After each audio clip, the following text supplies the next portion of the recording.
going to record this class. So, uses of be verb. প্রথমত আমি be verb নিয়ে কথা যদি বলি, এখানে কি বলছে একটু মনোযোগ দিয়ে দেখবেন বিষয়গুলো। আমরা জানি ভার্ব হচ্ছে একটা সেন্টেন্স এর হার্টবিট। ভার্ব ছাড়া আমরা কোনো সেন্টেন্স তৈরি করতে পারি না। সমস্ত ভার্বের মধ্যে একটা গুরুত্বপূর্ণ ভার্ব হচ্ছে বি ভার্ব, যে ভার্বটি অনেক ফর্মে, অনেক নামে এবং বিভিন্ন ভাবে একটা সেন্টেন্স বা বাক্যে ব্যবহৃত হয়ে থাকে। তো আজ আমরা এই বি ভার্বের সমস্ত ব্যবহার শিখব। বি এর অর্থ হচ্ছে হওয়া, থাকা বা কোনো কিছুর অবস্থান। বি নিজেই একটা মেইন ভার্ব, আবার ব্যবহারের উপর ভিত্তি করে এটি অনেকগুলো ফর্মে ব্যবহৃত হয়ে থাকে। যেমন বি এর যে ফর্ম গুলো আছে সেগুলো হচ্ছে প্রেজেন্ট ফর্মে বি অ্যান্ড অ্যাম ইজ আর এটা বসে। এর পাস্ট ফর্ম হচ্ছে ওয়াজ ওয়্যার। এর পাস্ট পার্টিসিপল ফর্ম যেটা, সেটা হচ্ছে বিন, বি ডাবল ই এন, বিন। এর প্রেজেন্ট পার্টিসিপল এটা হচ্ছে বিং। এই ফর্ম গুলো মূলত কি সেটা আমি আপনাদেরকে বলছি, একটু wait করেন। এখানে বলছে দেখেন, বি এর 7টা ফর্ম থাকে। এইগুলোর মানে হচ্ছে হওয়া, থাকা বা কোনো কিছুর অবস্থান বোঝানো। টেন্সের পরিবর্তনের উপর নির্ভর করে বি ভার্বের বিভিন্ন ফর্ম একটা সেন্টেন্সে বসে থাকে। এখানে আবার বলছে দেখেন প্রেজেন্ট টেন্স। আমি আগেই বলেছি বি নিজেই একটা ভার্ব, যার মানে হওয়া, থাকা বা অবস্থান বোঝায়। বি নিজেই প্রেজেন্ট ফর্মে ব্যবহৃত হতে পারে, আবার এর প্রেজেন্ট ফর্ম গুলো হচ্ছে অ্যাম ইজ আর, অ্যাম ইজ আর। এবার পার্সন অনুযায়ী এগুলো বসে সেটা আপনারা জানেন। এখন এইখানে একটা কথা বলছে দেখেন, যে আমাদের মনে রাখতে হবে যে am is are present tense এর শুধুমাত্র প্রেজেন্ট ইনডিফিনিট এবং প্রেজেন্ট কন্টিনিউয়াস টেন্সে ব্যবহৃত হয়। প্রেজেন্ট ইনডিফিনিট টেন্স এটা নিজেই মেইন বা প্রিন্সিপাল ভার্ব হিসেবে বসে, এবং প্রেজেন্ট কন্টিনিউয়াস টেন্সে এটা অন্য কোনো মেইন ভার্বের পূর্বে অক্সিলারি বা হেল্পিং ভার্ব হিসাবে বসে সেন্টেন্স গঠনে সাহায্য করে। এখন আমি যদি একটা ব্ল্যাঙ্ক পেজে আসি, আমি আপনাদের সবার আগে যে কথাটা বলি, বারবার বলি, ভার্ব সম্পর্কে কনসেপ্ট রাখতে হবে, ভার্বের ফর্ম সম্পর্কে ভালো একটা ধারণা রাখতে হবে। আমরা যে ইংলিশে কথা বলি, টেন্স শিখি, টেন্সের স্ট্রাকচার মূলত কি? ভার্বের ফর্মের চেঞ্জ। ভার্বের ভালো ব্যবহার জানতে পারলে এই বিষয়গুলোকে কভার করা যায়। একটা ভার্বের টোটাল কয়টা ফর্ম থাকে? আমরা আমাদের বইগুলোতে 3টা ফর্ম দেখি, বা টোটাল একটা ভার্বের 5টা ফর্ম থাকে। যেমন ভি ওয়ান বা present form, V two past form, V three past participle form, V four present participle form, V five এটা হলো থার্ড পারসন ফর্ম। এখন আমি যদি ভার্ব গুলো লিখি, ফর এক্সাম্পল ইট মানে আমরা জানি খাওয়া, এর পাস্ট ফর্ম কি? এর পাস্ট পার্টিসিপল কি? ইট এন্ড প্রেজেন্ট পার্টিসিপল কি? ইটিং থার্ড পারসন ফর্ম কি? ইটস। এই যে প্রত্যেকটা ভার্বের 5টা ফর্ম থাকে, ট্রাই টু আন্ডারস্ট্যান্ড হিয়ার। এই ফর্ম গুলো আমরা টেন্সের বিভিন্ন স্ট্রাকচারে ইউজ করি, কি করি? ব্যবহার করি, তাই না? আবার আমি যদি বলি রাইট, এই রাইট মানে কি? লেখা। এর পাস্ট ফর্ম কি? রোট। একটু ওয়েট করে, আমি সবকিছু বুঝিয়ে দিচ্ছি। এর পাস্ট পার্টিসিপল কি? রিটেন। প্রেজেন্ট পার্টিসিপল কি? রাইটিং। থার্ড পারসন কি? রাইটস। ওকে। আবার আমি যদি বলি স্পিক, স্পিক মানে কি? বলা। এর পাস্ট ফর্ম কি? স্পোক। পাস্ট পার্টিসিপল কি? স্পোকেন। প্রেজেন্ট পার্টিসিপল কি? স্পিকিং। থার্ড পারসন কি? স্পিক্স। আবার বোঝেন, খুবই মনোযোগ দিয়ে দেন। ড্রাইভ মানে কি? চালানো। পাস্ট ফর্ম কি? ড্রোভ। পাস্ট পার্টিসিপল কি? ড্রিভেন। প্রেজেন্ট পার্টিসিপল কি? ড্রাইভিং। থার্ড পারসন কি? ড্রাইভস। এই যে প্রত্যেকটা ভার্বের যে ফর্ম গুলো থাকে, ড্র মানে কি? আঁকা। পাস্ট ফর্ম কি? ড্রিউ। পাস্ট পার্টিসিপল কি? ড্রন। প্রেজেন্ট পার্টিসিপল কি? ড্রয়িং। থার্ড পারসন কি? ড্রস। সো এই যে প্রত্যেকটা ভার্বের আমার টোটাল কয়টা ফর্ম থাকে? 5টা ফর্ম থাকে। মনোযোগ দেন, 5টা ফর্ম থাকে। এই ফর্মগুলো আমরা কোথায় ব্যবহার করি? টেন্সের বিভিন্ন স্ট্রাকচার। অর্থাৎ এই ইট ভার্ব দিয়ে আমি যদি সবগুলো টেন্সে সেন্টেন্স তৈরি করি, করা যাবে না? যাবে, কিন্তু এটা যদি প্রিন্সিপাল ভার্ব হয়। যেমন আই ইট রাইস, আমি ভাত খেয়েছিলাম। I ate rice, sorry, I eat rice আমি ভাত খাই। আই এট রাইস আমি ভাত খেয়েছিলাম। আই হ্যাভ ইটেন রাইস আমি ভাত খেয়েছি। আই এম ইটিং রাইস আমি ভাত খাচ্ছি। I eats, he eats rice সে ভাত খায়। এভাবে আমরা কিন্তু কথা বলতে পারি, পারি না?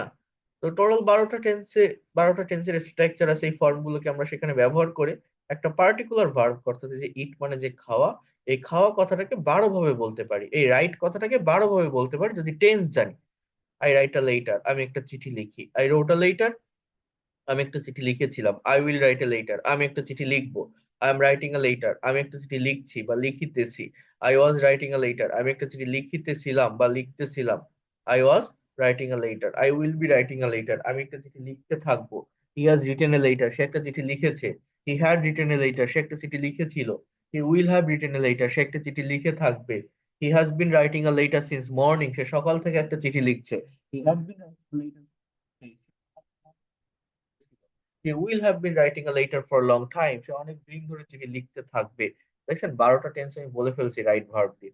তো এইটা বলা শিখতে হবে। এখন এই যে রাইট ভার্ব দিয়ে 12টা টেন্সে আমি সেন্টেন্স গুলো বললাম, এর কারণ কি? এই রাইট ভার্বটাকে আমি প্রিন্সিপাল বা মেইন ভার্ব হিসেবে ইউজ করছি। রাইট ভার্বের যে ফর্ম গুলো আছে এক একটা টেন্সের স্ট্রাকচারে বিভিন্ন ফর্ম গুলো আমাদের এখানে বসে। এখন যেটা আমি মেইনলি বলতে চাচ্ছি, এইসব ভার্বের মতো আমাদের যে ডু ভার্বটা আছে, এই ডু মানে আমরা জানি করা, এর পাস্ট ফর্ম হচ্ছে ডিড, এর পাস্ট পার্টিসিপল হচ্ছে ডান, এর প্রেজেন্ট পার্টিসিপল হচ্ছে ডুইং, DOING ডুইং, এর থার্ড পারসন হচ্ছে ডাস। আমাদের যে হ্যাভ ভার্বটা আছে, এই হ্যাভ এর পাস্ট ফর্ম হচ্ছে হ্যাড, পাস্ট পার্টিসিপলটাও হ্যাড, প্রেজেন্ট পার্টিসিপল হচ্ছে হ্যাভিং, থার্ড পারসন হচ্ছে হ্যাজ। আমরা অনেকে বলি বলি কি যে হ্যাভ হ্যাজ হ্যাড, বাট না, এটা ভুল। আমাদের স্ট্রাকচারটা মূলত have had had then having. আর প্রত্যেকটা ভার্বের থার্ড পারসন ফর্ম মানে কি, এই যে V5 যেটা লিখছে এটা হচ্ছে প্রেজেন্ট ইনডিফিনিট টেন্সে, শুধুমাত্র প্রেজেন্ট ইনডিফিনিট টেন্সে, অন্য কোথাও না। সাবজেক্ট যদি থার্ড পারসন সিঙ্গুলার নাম্বার হয়, তাহলে আমরা মনে করি বা আমরা জানি ভার্বের সাথে এস বা ইএস হয়। Eats, writes, speaks, drives, draws, does, এগুলো আছে না? কিন্তু হ্যাভ এর থার্ড পারসনটা কিন্তু, তাহলে আমরা এরকম হওয়া কথা যে হ্যাভস, কিন্তু এটা কিন্তু হ্যাভস। হ্যাভ এর থার্ড পারসন হচ্ছে হ্যাজ। এই জিনিসটা আমরা অনেকে বুঝি না। অর্থাৎ subject third person singular number হলে হ্যাজ সিঙ্গুলার ফর্ম। এই জন্য আমি বলি V5 ফর্মটা করা লাগে সব ভার্বের, কিন্তু ওই সব জায়গায় কিন্তু subject third person singular number থাকলে ভার্বের সাথে এস বা ইএস হবে না। আমি যদি বলি আমার একটা গাড়ি আছে, আই হ্যাভ আ কার, এখন আমি যদি তার একটা গাড়ি আছে তাহলে হি থার্ড পারসন, তাহলে আপনি এরকম বলবেন না যে হি হ্যাভস আ কার। কিন্তু আমরা হি হ্যাভস আ কার কিন্তু বলি না, আমরা কি বলি? হি হ্যাজ আ কার। এই হ্যাভ এর থার্ড পারসন ফর্ম হ্যাজ। তাহলে কি ওই জিনিসটা, ওই রুলটা মিললো, ওই সূত্রটা কি আমার মিলছে যে subject third person singular number হলে প্রেজেন্ট ইনডিফিনিট টেন্সে ভার্বের সাথে এস বা ইএস বসে? এখানে তো সেটা হচ্ছে না। এখানে হ্যাভ এর past form, third person form have, has. এটা আমরা আগে বুঝি না, এই জন্য আমি বলি সবগুলো ফর্মই পড়া উচিত। আমাদের মেইনলি 3টা ফর্ম থাকে, বাকি 2টা ফর্ম টেন্স শেখার সঙ্গে হয়ে যায়। যেমন এই যে কন্টিনিউয়াস যে ফর্ম গুলো আছে, এগুলো কন্টিনিউয়াস টেন্সে বসে, এগুলো শেখার সঙ্গে হয়ে যায়, কিন্তু আমি মনে করি জানার প্রয়োজন আছে। এই জন্য আমি এই 5টা ফর্ম লিখি। এখন দেখেন আমাদের আরেকটা ভার্ব হচ্ছে এই বি ভার্ব, কথাটা মনোযোগ দিয়ে বোঝেন। বি, এটা নিজে একটা বেস ফর্ম বা রুট ফর্মের ভার্ব। এর প্রেজেন্ট ফর্ম হচ্ছে আপনার অ্যাম, ইজ, আর। এই বি ভার্বের পাস্ট ফর্ম যেটা, সেটা হচ্ছে ওয়াজ, ওয়ার। এর পাস্ট পার্টিসিপল যেটা, সেটা হচ্ছে বিন। অর্থাৎ সবগুলো ভার্বের যেমন ফর্ম আছে না 5টা করে, এই ভার্বেরও আছে। এর প্রেজেন্ট পার্টিসিপল যেটা, সেটা হচ্ছে বিং। এর থার্ড পার্সন যেটা, সেটা হচ্ছে আপনার ইজ বা ওয়াজ, মানে subject third person singular number যেটা হয় আর কি, এটা ওইভাবে দেওয়ার দরকার হয় না। এখন দেখেন এই যে বি ভার্ব, এর একটা বাংলা অর্থ আছে। এই ভার্বটার বাংলা অর্থ কি জানেন? দেখি সেই এটা কই।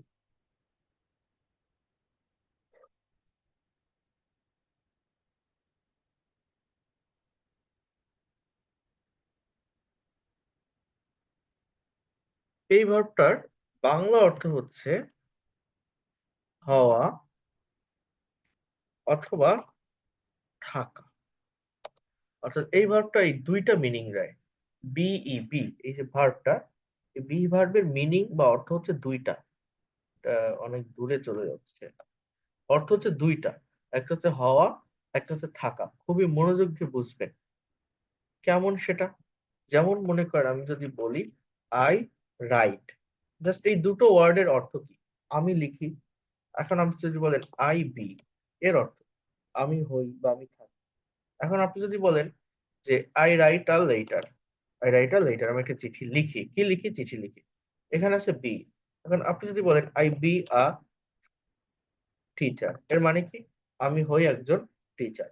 এটা একটা কারেক্ট সেন্টেন্স, বাট এই বিটার একটা প্রেজেন্ট ফর্ম হচ্ছে অ্যাম ইজ আর। মানে অন্যান্য সব ভার্বের ফর্ম গুলো present form base form same থাকলেও এই বি ভার্বটা একটু ডিফারেন্ট। যেমন এই যে বললাম হ্যাভ ভার্বে থার্ড পারসন হ্যাভস না হ্যাজ, তো এই বি ভার্বটা একটু ডিফারেন্ট। মানে বি বেস ফর্ম বা রুট ফর্মের ভার্ব, এটাও মেইন ভার্ব হিসেবে ব্যবহার হয়। আপনি এই যে আমি যে বললাম আই বি এ টিচার, এটা যে ভুল, এটা কিন্তু ভুল না গ্রামাটিক্যাল, এটা একটা সঠিক সেন্টেন্স। বাংলা অর্থে আমি একজন শিক্ষক হই, বাট আমরা এখানে বি বসাই না, কারণ এটা একটা প্রেজেন্ট ফর্ম আছে, এটা হচ্ছে অ্যাম ইজ আর। এই জন্য আমরা পার্সন বেদে এটা বসাই যে আই এম আ টিচার, আমি হই একজন শিক্ষক। তাহলে অ্যাম মানে কি? হওয়া। এবং এই যে অ্যামটা এখানে বসালাম, এই অ্যামটা আমার মূলত প্রেজেন্ট ফর্মের ভার্ব। অর্থাৎ সাবজেক্টের পরে যে যে অ্যামটা আমি দেখছি, এই অ্যামটা প্রেজেন্ট ফর্ম ভার্বের বাক্যটা প্রেজেন্ট ইনডিফিনিট টেন্সের বাক্য। উপরেরটা কোন tense? I right a letter, present indefinite. তো পরেরটাও প্রেজেন্ট ইনডিফিনিট। অর্থাৎ আমাদের যে একটা রং কনসেপ্ট থাকে, am is are present continuous টেন্সে বসে, বা অ্যাম ইজ আর থাকলেই কন্টিনিউয়াস টেন্স, এই কনসেপ্টটা থেকে আমাকে বের হয়ে আসতে হবে। কারণ এই অ্যাম এখানে মেইন ভার্ব হিসেবে বসছে, নট অক্সিলারি অর হেল্পিং, এরপর আর কোনো ভার্ব নেই। মেইন ভার্ব যদি হিসেবে হিসাবে যদি বসে, তাহলে ওইটা প্রেজেন্ট ইনডিফিনিট টেন্স। এখন আমি কি বলছি? এইটার দুইটা মিনিং, হওয়া বা থাকা। যেমন আমি যদি এখানে বলি আপনাকে যে আই অ্যাম ইন ঢাকা নাও, এর বাংলা অর্থ হচ্ছে আমি এখন ঢাকায় আছি। থাকা বোঝায়, প্লেসের আগে এট অথবা ইন প্রেপোজিশনে ইউজ করতে হয়। ছোট জায়গার আগে এট, বড় জায়গার আগে in. So I am in Dhaka now, আমি এখন ঢাকায় আছি। আমি যদি বলি তুমি কোথায় আছো, আমি যদি মনে করেন একটা কনভারসেশন করলাম, তুমি কোথায় আছো, ইংলিশ কি জানেন? Where are you now, where are you now. ওই যে আছো, থাকা বলতে ওই আর ভার্বটার ব্যবহার করতে হচ্ছে। ওই আরটা কি? ওটা মেইন ভার্ব। এটা কোন টেন্স? এটা প্রেজেন্ট ইনডিফিনিট টেন্সের সেন্টেন্স। এখন আমি যদি বলি আমি বাড়িতে আছি, আই অ্যাম অ্যাট হোম, জায়গার আগে প্রেপোজিশন ইউজ করতে হয়, হোমের আগে অ্যাট বসালাম, আর ওই অ্যাম যদি আপনি না বসান আপনার বাক্য হবে না। ওইটা মেইন ভার্ব, আমি বাড়িতে আছি। তো এই অ্যামটা কি? Main verb. কোন টেন্স? Present indefinite tense. তাহলে যখন am is are main verb হিসেবে বসছে, আর কোনো ভার্ব থাকছে না, বা এমন কোনো ভার্ব থাকছে না যে তার সাথে আইএনজি আছে, তাহলে ওই অ্যাম ইজ আর এর বাংলা অর্থ দুইটা, হওয়া বা থাকা। এটা আমি বুঝবো কিভাবে কখন হওয়া হবে বা কখন থাকা হবে? আর এগুলো প্রেজেন্ট ইনডিফিনিট টেন্সের সেন্টেন্স। আমি বুঝবো কিভাবে? যদি দেখি ভার্বের পরে যে এক্সটেনশনের জায়গাটা থাকে, ওইখানে প্লেস আছে, কোনো জায়গা বা অ্যাডভার্বকে ইন্ডিকেট করছে, তাহলে ওটার মানে থাকা। আর যদি পার্সন বা নাউন থাকে তাহলে হওয়া। এটা দেখলে আপনি চিনতে পারবেন। হ্যাঁ, এই হচ্ছে মেইন বিষয়। এখন দেখেন, আমি যদি আরেকটু সামনের দিকে আসি, বোঝার চেষ্টা করেন। আমি যদি বলি আই রোট আ লেটার, এর মানে কি? যে আমি একটা চিঠি লিখেছিলাম, তাই না?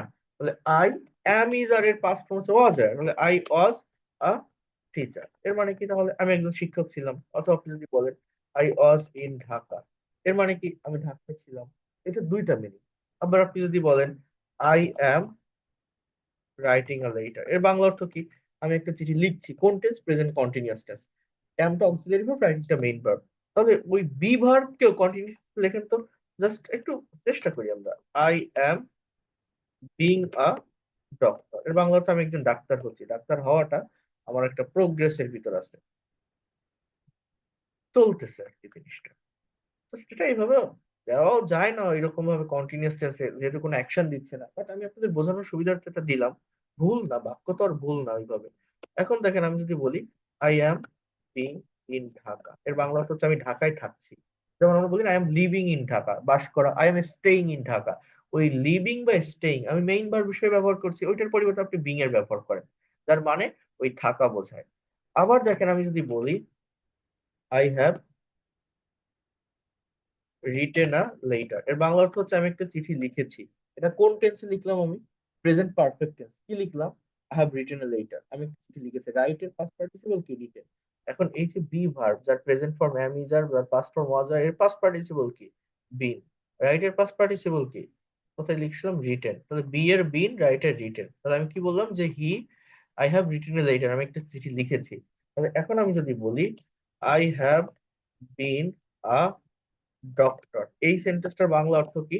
আমি একজন ডাক্তার হয়েছি। বি মানে কি? হওয়া। তাহলে হ্যাভ বিন আমি হয়েছি। আবার আপনি যদি বলেন I have been in Dhaka for 2 months, একটা টাইমকে আমি একটু মেনশন করলাম। এর বাংলা অর্থ হচ্ছে আমি 2 মাস ধরে ঢাকায় থেকেছি। আমি 2 মাস ধরে ঢাকায় থেকেছি। I have been in Dhaka. অর্থাৎ এই যে I have been a doctor, I have been in Dhaka, এই যে বিনটা লিখলাম, আমরা অনেকে এই জিনিসটাও বুঝি না। এই বিনটা কিন্তু আমি এখানে মেইন ভার্ব হিসেবে লিখছি। আমরা অনেকেই মনে করি হ্যাভ বিন বা হ্যাজ বিন শুধুমাত্র মনে হয় পারফেক্ট কন্টিনিউয়াস টেন্সে বসে, বা এই যে প্যাসিভ ভয়েসে বসে, বা এই যে being, am being, is being, are being, এটা মনে হয় তাহলে কোনো প্যাসিভ ভয়েস। কারণ প্যাসিভ ভয়েসে এরকম আমি দেখছি। কিন্তু না, এই বিনটাই এখানে মেইন ভার্ব। এই বিনটাই এখানে মেইন ভার্ব। আর কোনো ভার্ব নেই। এটা বি ভার্বের ফর্ম, যার মানে হওয়া বা থাকা। এই অর্থে এটা বসছে। অর্থাৎ আপনাদেরকে আমি মেইনলি যেটা বলতে চাচ্ছি, যেটা বোঝাতে চাচ্ছি, সেটা হচ্ছে সব কথার এক কথা। সেটা হচ্ছে আমরা যে মনে করি বা আমরা যে জানি এই am is are was were, এই যে ভার্ব গুলো, এই ভার্ব গুলো অক্সিলারি ভার্ব, এই ভার্ব গুলো হেল্পিং ভার্ব, এই ভার্ব গুলো শুধুমাত্র কন্টিনিউয়াস টেন্সে বসে না। এই কনসেপ্ট বা এই ধারণা আমাকে বাদ দিতে হবে। আমাকে এই ধারণাটা নিতে হবে, সেটা হচ্ছে এগুলোর একটা নাম আছে, সেটা হচ্ছে বি ভার্ব। এবং এই ভার্বটা তার নিজস্ব অর্থ অনুযায়ী, নিজস্ব মিনিং অনুযায়ী, তাদেরও অন্যান্য সকল প্রিন্সিপাল ভার্ব, অন্যান্য সকল ফাইনাইট ভার্বের মতো 5টা ফর্ম আছে, এবং সেটাকে মেইনটেইন করে নিজস্ব অর্থ, নিজস্ব মিনিং অনুযায়ী তারা যে কোনো টেন্সের স্ট্রাকচারে অ্যাজ আ মেইন ভার্ব বসতে পারে। অন্যান্য সকল প্রিন্সিপাল বা ফাইনাইট ভার্বের মতো am is R was are যে শুধুমাত্র কন্টিনিউয়াস টেন্সে বসবে এরকম না। এগুলো বি ভার্বের একটা ফর্ম, এবং এই বি ভার্বটা অন্যান্য প্রিন্সিপাল ভার্ব, অন্যান্য ফাইনাইট ভার্ব, অন্যান্য মেইন ভার্বের মতো আমাদের যেমন 12টা স্ট্রাকচার আছে, এই 12টা স্ট্রাকচারেই এই ভার্বগুলো কিন্তু বসতে পারে, ব্যবহৃত হতে পারে। কেউ কি আমার কথা বুঝতে পারছেন যে এরা শুধুমাত্র অক্সিলারি ভার্ব না? এই কনসেপ্টটা কি আমি দিতে পারছি? কথা কি ক্লিয়ার? হ্যাঁ, বুঝতে পারছেন কি বললাম? দেখেন, এগুলো খুবই basic things, basic grammatical things. আমরা অনেকে ইংরেজি পারি, ইংরেজি জানি, বাট এই জায়গাগুলো সম্পর্কে কনসেপ্ট নেই। এবং এটা না থাকার কারণে আপনি বিভিন্ন জায়গায় কিছু লিখতে গেলে বা বলতে গেলে আপনি কিন্তু কনফিডেন্ট ফিল করেন না। আপনি কিন্তু ল্যাক অফ কনফিডেন্সের জন্য ভালোভাবে কথা বলতে পারেন না বা একটা বাক্য লিখতে পারেন। তো এটা আপনাকে পারতে হবে। এখন আমি যদি সেই ফাইলটা করি,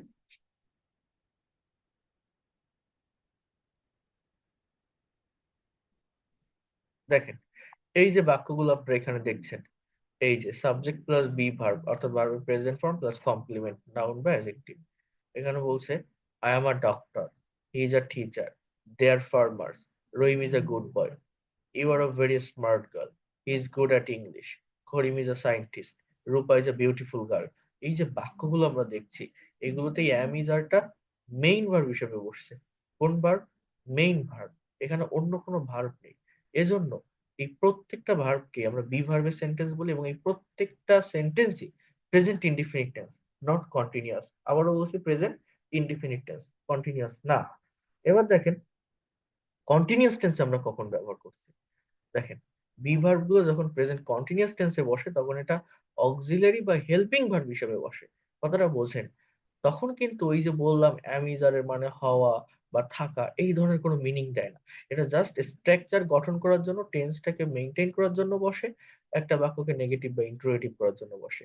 অর্থ দেয় মূলত মেইন যে ভার্বটা থাকে সেইটা, ওই অ্যামিজারের পরে। অর্থাৎ অ্যামিজার মেইন ভার্ব হিসেবে বসলে তারা অর্থ দেয় হওয়া বা থাকা। অক্সিলারি ভার্ব হিসেবে বসলে, অর্থাৎ অন্য একটা মেইন ভার্বের পূর্বে বসলে, তখন কোনো অর্থ দেয় না। যেমন হি ইজ প্লেইং ফুটবল, বাংলা কি? সে ফুটবল খেলছে। এখানে ইজ এর কোনো অর্থ নেই, there is no meaning. Play মানে খেলা, এই ভার্বটাই অর্থ দিচ্ছে। দে আর ড্রয়িং আ পিকচার, তারা একটা ছবি আঁকছে। Karim is working at a company, Karim একটা কোম্পানিতে কাজ করছে। I am doing my homework, আমি আমার হোমওয়ার্ক করছি। She is going to the market, সে বাজারে যাচ্ছে।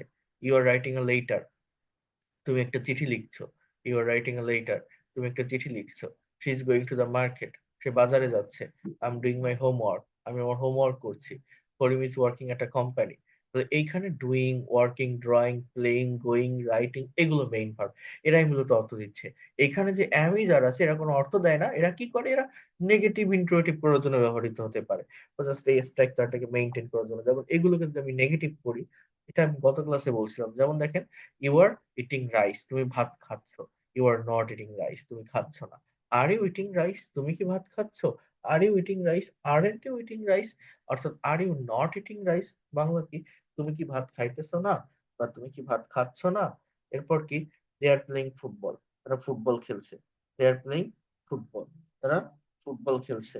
হ্যাঁ, দে আর নট প্লেইং ফুটবল, তারা ফুটবল খেলছে না। আর দে প্লেইং ফুটবল, তারা কি ফুটবল খেলছে? আর দে প্লেইং ফুটবল, তারা কি ফুটবল খেলছে? আর এন্ড দে প্লেইং ফুটবল, তারা কি ফুটবল খেলছে না? অর্থাৎ আর দে নট প্লেইং ফুটবল, তারা কি ফুটবল খেলছে না। এই ইন্টারোগেটিভ সেন্টেন্স বা নেগেটিভ ইন্টারোগেটিভ সেন্টেন্স এর সাথে একদম সেন্টেন্সের সবার শুরুতে যদি আমরা ডাব্লিউএইচ ওয়ার্ড যুক্ত করি, যেমন হোয়াট, হাউ, হোয়েন, হোয়াই, তাহলে ডাব্লিউএইচ যুক্ত ইন্টারোগেটিভ সেন্টেন্স হয়। কেমন সেটা? যেমন কোশ্চেন মূলত দুই ভাবে হয়, গত ক্লাসেও বলছি, একটা হচ্ছে অক্সিলারি ভার্ব দিয়ে, আর একটা হচ্ছে ডাব্লিউএইচ ওয়ার্ড দিয়ে। অক্সিলারি ভার্ব দিয়ে যে কোশ্চেনটা হয় তাকে ইয়েস নো কোশ্চেন বলে, উত্তরটা ইয়েস বা নো দিয়ে কমপ্লিট করা যায়। আর ডাব্লিউএইচ ওয়ার্ড দিয়ে যেটা হয় তাকে ডাব্লিউএইচ বা ইনফরমেটিভ কোশ্চেন বলে। যেমন দেখেন, আমি যদি শুধু এতটুকু বলি যে আর দে প্লেইং ফুটবল, অর্থ কি, তারা কি ফুটবল খেলছে, আপনি বলতে পারেন ইয়েস অর নো। বাট যদি কোশ্চেনটা এরকম হয়, তারা কোথায় ফুটবল খেলছে, তাহলে কি বলবেন, where are they playing football, তারা কেন ফুটবল খেলছে। Why are they playing football, তারা কিভাবে ফুটবল খেলছে। How are they playing football, তারা কেন ফুটবল খেলছে না। Why aren't they playing football. একটা সেন্টেন্স বা একটা বাক্যকে ভাঙা শিখতে হয় কতগুলো ওয়েতে, কত ভাবে, কত সেন্স একটা বাক্যকে আমরা ভাঙতে পারি বা বলতে পারি। এগুলো আপনারা পড়বেন, এটা পড়তে হবে। পিডিএফটা পাঠিয়ে দিব। আর বইটা যাদের কাছে আছে, এইটা কি আছে বইতে, আপনারা পেয়েছেন এই এই ড্রাইভ ভার্ব দিয়ে এই বাক্যগুলো, যাদের কাছে বই আছে? আছে? আছে।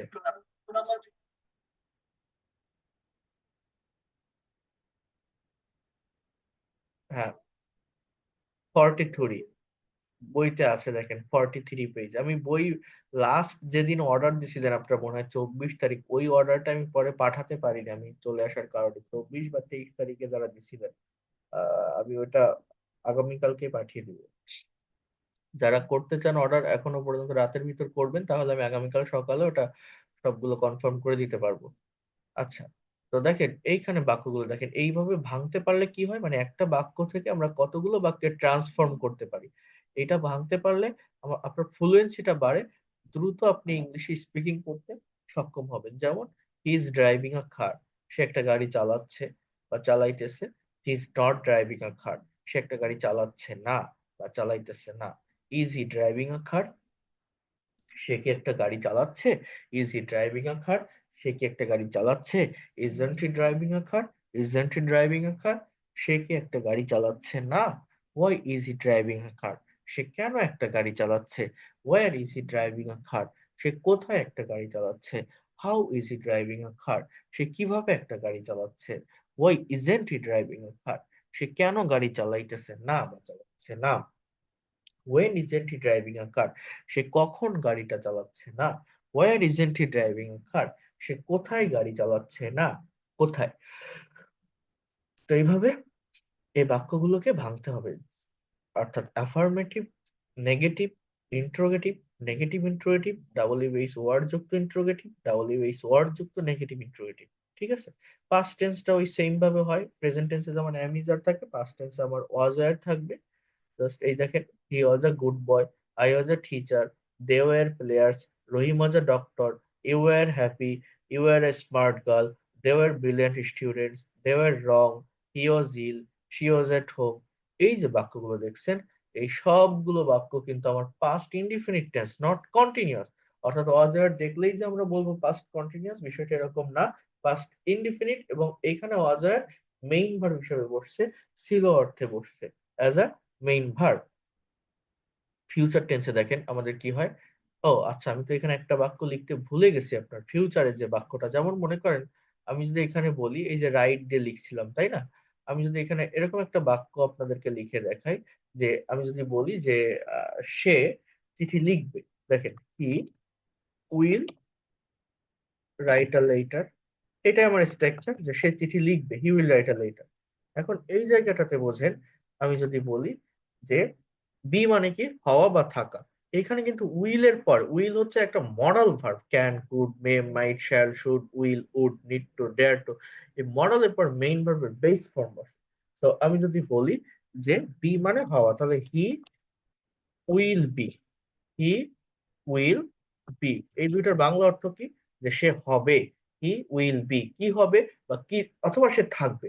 আমি যদি বলি he will be a doctor, সে একজন ডাক্তার হবে, he will be a doctor, সে একজন ডাক্তার হবে। আবার আমি যদি বলি he will be at home, এর মানে কি, সে বাড়িতে থাকবে। আমরা কি জানি, বি এর দুইটা মানে, হওয়া বা থাকা। যদি এক্সটেনশনে অবজেক্ট মানে এক্সটেনশনে যদি পার্সন থাকে, বি এর মানে হওয়া, প্লেস থাকলে থাকা, তাহলে he will be a doctor, একজন ডাক্তার হবে। He will be at home, সে বাড়িতে থাকবে। আমরা শ্যাল বি বা উইল বি আমরা মনে করি যে ফিউচার কন্টিনিউয়াস টেন্সে বসে, বাট না, ফিউচার ইনডিফিনিট টেন্সেও বসতে পারে। কখন? যখন ওই বিটা মেইন ভার্ব হিসেবে বসবে। আর কন্টিনিউয়াস টেন্সে কখন হয়, ওই শ্যাল বি বা আরেকটা verb থাকে, তার সঙ্গে ing থাকে, এটা আমরা জানি। তবে এই বিষয়গুলো কিন্তু আমাদের বুঝতে হবে। আবারও বলছি, তাহলে ওই ফিউচার টেন্সে এইগুলো এখানে দেওয়া আছে, আপনারা এগুলো একটু দেখবেন, এই ফাইলটা একটু পড়বেন। এখানে কঠিন কিছু না, অনেক ভালোভাবে সবকিছু ডেসক্রাইব করা আছে, একটু পড়ার চেষ্টা করবেন। আমি একটু আরেকটা ভার্বের কাছে আসবো, অর্থাৎ আমাদের একটার সাথে আরেকটাকে কম্পেয়ার করতে হয়। এই পর্যন্ত যতটুকু বললাম, যে কনসেপ্ট বা ধারণাটুকু দিলাম, জাস্ট এতটুকু নিতে থাকেন। এরপর আমি আরেকটা জায়গায় একটু আসি, এটা দেখলে আপনাদের বিষয়গুলো বুঝতে আরো সুবিধা হবে। কম্পেয়ার করতে হয়, এখানে দেখেন use of do does did, এই ভার্বটা কিভাবে আমরা ব্যবহার করি। এই ভার্বগুলো সম্পর্কে আমরা পরিচিত, আমরা জানি ডু মানে করা, এই ভার্বেরও ফর্ম আছে, present form do, past form did, past participle done, present participle doing, third person does, তাই না? তারপর আই ডু মাই ওয়ার্ক, আমি আমার কাজ করি। হি ডিড হিজ ওয়ার্ক, সে তার কাজ করেছিল। He has done his work, সে তার কাজ করেছে। So we know about that things, but we have to know that there are 12 structure of tense, right? আমাদের টোটাল টেন্সের স্ট্রাকচার ইংলিশ ল্যাঙ্গুয়েজে কয়টা? 12টা। এই 12টা স্ট্রাকচারের ভিতর দেখেন 10টাতেই অক্সিলারি ভার্ব থাকে, মেইন সেন্টেন্স বা অ্যাফার্মেটিভ সেন্টেন্স, দুইটাতে থাকে না, প্রেজেন্ট ইনডিফিনিট এবং পাস্ট ইনডিফিনিট। এই দুইটাতে অক্সিলারি ভার্ব হিসাবে একটা বাক্যকে নেগেটিভ বা ইন্ট্রোগেটিভ করার জন্য আমরা কিন্তু এই ডু ডাজ ডিড এদের ব্যবহার করি। ডু মানে করা, সেটা ঠিক আছে, বাট এটা করা অর্থটা তখনই প্রকাশ পাবে যখন এই ডু ভার্বকে আমি মেইন ভার্ব হিসেবে ব্যবহার করব। কি ভার্ব? Main verb. কিন্তু যখন অক্সিলারি বা হেল্পিং ভার্ব হিসেবে বসে, দের ইজ নো মিনিং, তখন কিন্তু এদের কোনো অর্থ হয় না। ওই যে বললাম না, ডু ইউ লার্ন ইংলিশ, কোনো অর্থ নেই। তো দেখেন এটার কথা এখানে কি বলছে, এখানে বলছে যদি কোনো সেন্টেন্সকে, খুবই ভালোভাবে বোঝেন, যদি কোনো সেন্টেন্সকে অ্যাফার্মেটিভ থেকে নেগেটিভ করতে হয়, সেই সেন্টেন্সের ভিতর যে অক্সিলারি ভার্ব থাকে, শুধুমাত্র সেই ভার্বের সাথেই যদি নট বসিয়ে দেই, তাহলে সেন্টেন্সটি নেগেটিভ হয়ে যায়। অর্থাৎ নেগেটিভ করার নিয়ম কি? আই এম ইটিং রাইস, কিভাবে নেগেটিভ করব? এটা কোন টেন্স? প্রেজেন্ট কন্টিনিউয়াস, অ্যামটা অক্সিলারি, ইটিংটা main verb, so I am not eating rice. অর্থাৎ অক্সিলারি ভার্বের সাথে নট বসালে বাক্য নেগেটিভ হয়। এগুলো একটু প্র্যাকটিস করে ফেলবেন, হ্যাঁ। হি ইজ প্লেইং ফুটবল, সে ফুটবল খেলছে। He is not playing football, সে ফুটবল খেলছে না। আর আপনাদের 500 এক্সাম্পল অফ টেন্স দিয়েছিলাম, ওইটা এখনো যারা কমপ্লিট করতে পারেননি করবেন। দে আর ওয়াচিং টিভি, তারা টিভি দেখছে। দে আর নট ওয়াচিং টিভি, তারা টিভি দেখছে না। ইউ আর ড্রাইভিং আ কার, তুমি একটা গাড়ি চালাইতেছো বা চালাচ্ছ। You are not driving a car. Rahim has completed his work, Rahim has not completed his work, এটা প্রেজেন্ট পারফেক্ট টেন্স। রহিম তার কাজ সম্পন্ন করেছে, রহিম তার কাজ সম্পন্ন করেনি। I have eaten my dinner, আমি ডিনার করেছি। I have not eaten my, করিনি। He has finished his homework, সে তার হোমওয়ার্ক করেছে। He has not finished his homework, সে তার হোমওয়ার্ক করেনি। দে ওয়ার প্লেইং ফুটবল, সে ফুটবল খেলিতেছিল বা খেলছিল, খেলতেছিল। They were not playing football, সে ফুটবল খেলছিল না। I was singing a song, আমি একটা গান গাচ্ছিলাম বা গাইতেছিলাম। I was not singing a song, আমি গান গাচ্ছিলাম না। He had gone to Kolkata, সে কলকাতা গিয়েছিল। He had not gone to Kolkata, সে কলকাতা যায়নি। He will play football, সে ফুটবল খেলবে। He owned or he will not play football, সে ফুটবল খেলবে না। I will go to the market, আমি বাজারে যাব। I won't go to the market, I will not go to the market, আমি বাজারে যাব না। He will be driving a car, সে একটা গাড়ি চালাতে থাকবে। He won't be driving a car. So in this way, when you are going to make negative sentences, just you have to use not after the auxiliary verb or with auxiliary or helping verb. And when you are going to make interrogative sentences, just you have to take the auxiliary verb before the subject. That is the things. But we have to remember that there are 12 types of structure of tense, and from there we get 10 structure where you will find auxiliary or helping verb in the affirmative sentences. But there are two types of tense. These are present indefinite and past indefinite. And you will not get any kinds of auxiliary verb in these affirmative sentences. The structure of present indefinite is subject plus verb 1. The structure of past indefinite is subject plus verb 2. So you have to put principal verb here. You cannot be able to make negative or interrogative sentences by using not with principal verb. For making negative interrogative sentences, you have to take an auxiliary verb. For that reason, we take do, does, did. We usually do in the present indefinite tense, but if the subject is third person singular number, we use does for making negative and interrogative sentences. On the other hand, in past indefinite tense, we use did for making negative and interrogative sentences. And when we use do, does, or did, the main verb will be root form or base form from third person form or past form. হয়তো বুঝতে পারছেন না, দেখেন interrogative কি হবে। I'm eating rice. Am I eating rice? He's playing football. Is he playing football? They are watching TV. Are they watching TV? You're driving a car. Are you driving a car? Rahim has completed his work. Has Rahim completed his work? I have eaten my dinner. Have I eaten my dinner? He has finished his homework. Has he finished his homework? So in this way, you can make interrogative sentences. But here you can see some sentences. I play football. He sat in the restaurant. They go to the school. He writes a letter. He discussed the matter. I spoke in English. এখানে সাবজেক্টের পরে play আছে, স্যাট আছে, গো আছে, right আছে, discuss আছে, spoke আছে। এখানে কি কোনো অক্সিলারি ভার্ব আছে? নেই। এখানে কি আপনি বলবেন আই প্লে নট ফুটবল? না। এই জায়গাটাতে আমরা মূলত এই ডু ডাজ ডিড এর ব্যবহার করি।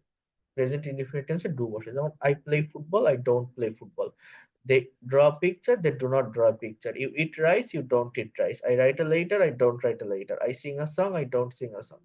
Subject third person singular number হলে ভার্বের সাথে এস বা ইএস বসে, সব জায়গায় না। কিন্তু ওই যে বলছিলাম না, হ্যাভ ভার্বের থার্ড পারসন ফর্ম হ্যাভস না হ্যাজ। হ্যাঁ, যেমন হি প্লেস ফুটবল, সে ফুটবল খেলে।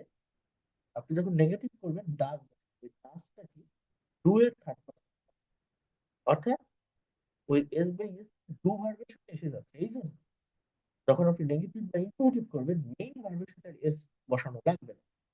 হি does not play football. She sings a song, she does not sing a song. Rahim draws a picture, Rahim does not draw a picture. It has a red color. It doesn't have a red color. এটা কেন হলো? It has a red color. It doesn't have a red color.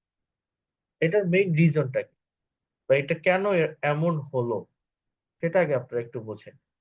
আমি ভার্বের form গুলো কোথায় দেখিয়েছিলাম আপনাদের, এইখানে দেখেন। আমার ডু এর থার্ড পারসন ডাস, হ্যাভ এর থার্ড পারসন হ্যাজ। আমি যদি এমন একটা বাক্য তৈরি করি, ফর এক্সাম্পল সে স্কুলে যায়, আমরা কি বলি? হি গোস টু স্কুল। দেখেন এই গোসটা কেন বসালাম? Subject third person singular number, এই জন্য আমরা জানি যে এই যে ভার্বটা গো মানে হচ্ছে যাওয়া, এর পাস্ট ফর্ম হচ্ছে ওয়েন্ট, পাস্ট পার্টিসিপল হচ্ছে গন, প্রেজেন্ট পার্টিসিপল হচ্ছে গোয়িং, থার্ড পারসন হচ্ছে গোস। বোঝেন? তাহলে হি গোস টু স্কুল লিখলাম, মানে কি সে স্কুলে যায়। আমি যদি এটা নেগেটিভ করি, আমি কিন্তু এরকম বলছি না যে goes not goes not to school, এটা কিন্তু আমি বলছি না। আমি এটা নেগেটিভ কিভাবে করছি, যে ডাজ এর ব্যবহার করছি, যে ডাজ নট, ডাজ এর দেন মেইন ভার্বটা গো টু স্কুল। এই ডাজ এর পরে মেইন ভার্ব গো কেন বসালাম দেখেন, বোঝার চেষ্টা করেন। এই বেসিক বিষয়গুলো আগে ক্লিয়ার করতে হবে। এই গো এর থার্ড পারসন গোজ, দেখেন এই ডু এর থার্ড পারসন কি ডাজ, পরপর দুটো থার্ড পারসন ফর্মের ভার্ব বসতে পারে না, বসবে না। তো যখন আমি সাবজেক্ট লিখছি, এরপরে ডাজ যখন বসাচ্ছি, তখন আর গোজ লিখতে পারবো না। আমার এই ডাজ বসালে গোজটা প্রেজেন্ট ফর্মে চলে আসবে, গো হয়ে যাবে, অর্থাৎ ডাজেন্ট গো টু স্কুল, আমরা এরকম বসিয়ে থাকি। তাহলে ওই হ্যাভ ভার্বের ক্ষেত্রে সেম বিষয়।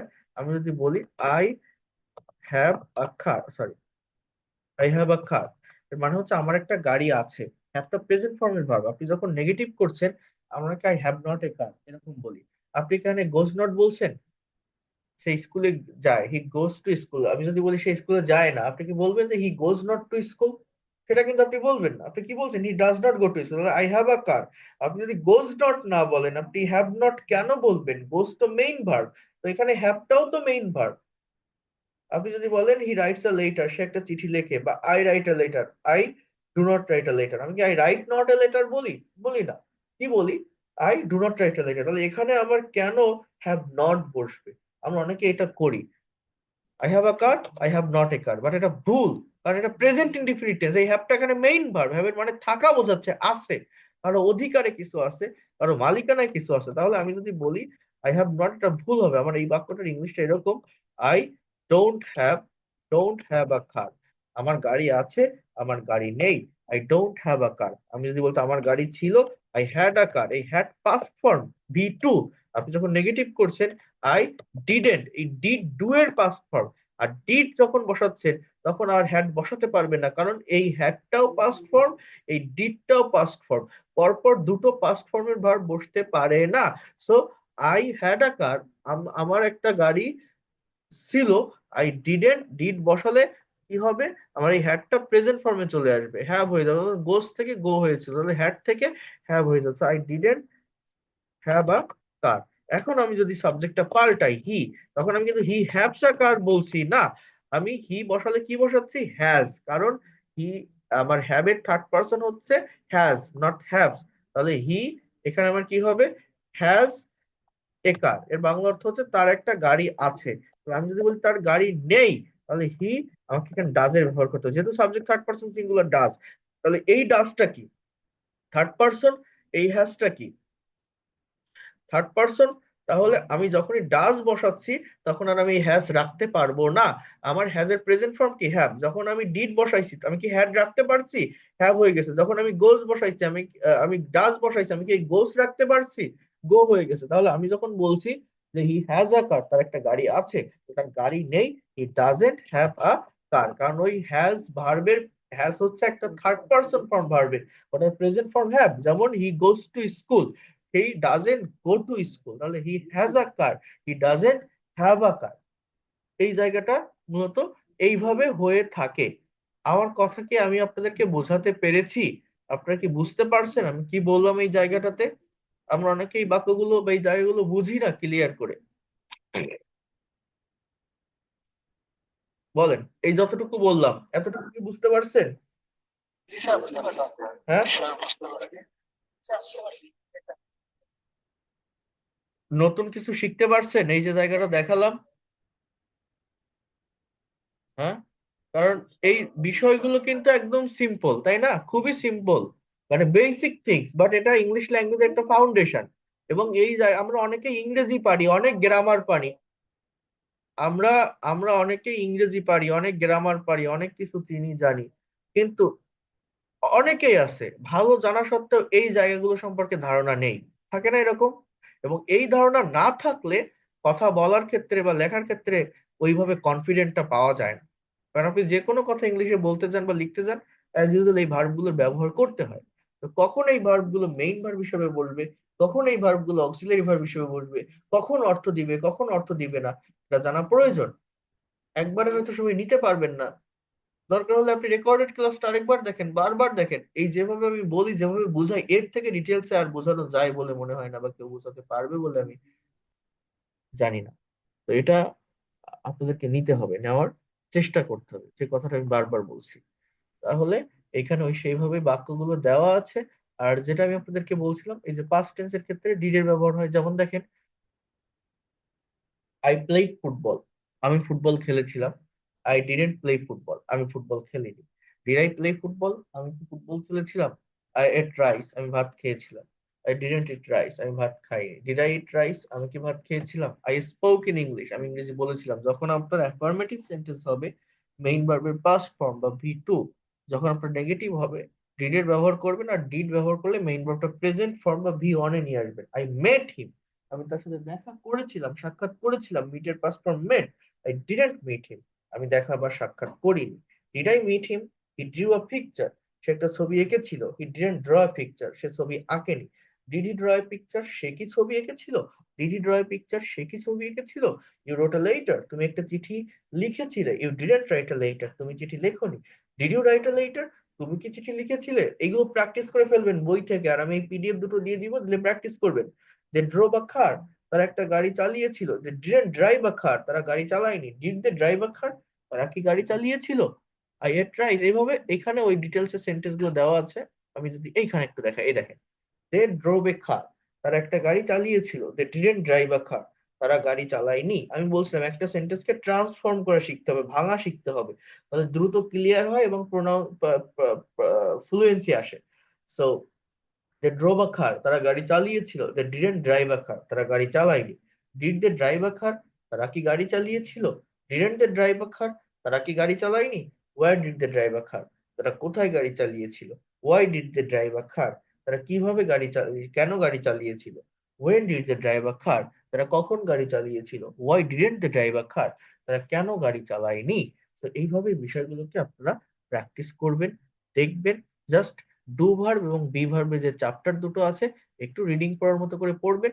আমার এই রেকর্ডেড ক্লাসটা দেখবেন। বুঝতে না পারলে আমি নেক্সট ক্লাসে আবারও এটা বুঝাই দিব। এবং হ্যাভ ভার্ব একটা বড় টপিকস, তো হ্যাভ ভার্বের নেক্সট ক্লাসে আমি আলাদাভাবে কথা বলবো, ডিসকাস করব। আপনারা সেটা শোনার চেষ্টা করবেন, থাকার চেষ্টা করবেন।